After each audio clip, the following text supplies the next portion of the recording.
Hello there, and welcome once again to your Renewed Faith devotions as we reflect on the great influences of the faith.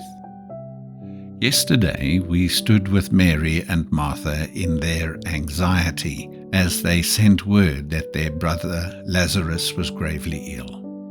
Today, we hear the astonishing reply that Jesus gives when the message reaches him.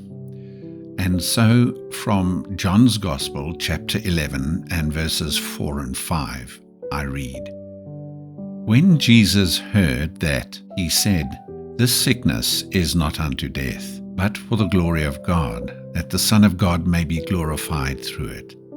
Now Jesus loved Martha and her sister and Lazarus." We must admit, what a remarkable response.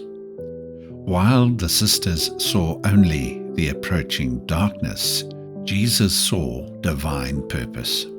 While they feared the end, Jesus declared that this sickness would not have death as its final word. Instead, he had been sovereignly permitted by the Father so that the glory of God and the glory of the Son might be displayed for all to see. My friends, here we are invited into one of the deepest mysteries and greatest comforts of our faith, the sovereignty of God over every crisis. We must remember, nothing that happens to us catches heaven by surprise. No illness, no loss, no emergency lies outside the wise and loving rule of our Father. What feels to us like a terrible interruption is, in God's perfect economy, an opportunity for His glory to break through. Did you notice how verse 5 immediately follows with those tender words? Now Jesus loved Martha and her sister and Lazarus. Sovereignty without love would be frightening. Love without sovereignty would be powerless. But in Jesus Christ, the two are perfectly aligned and perfectly united. The one who holds all authority in heaven and on earth also holds you and me in his heart.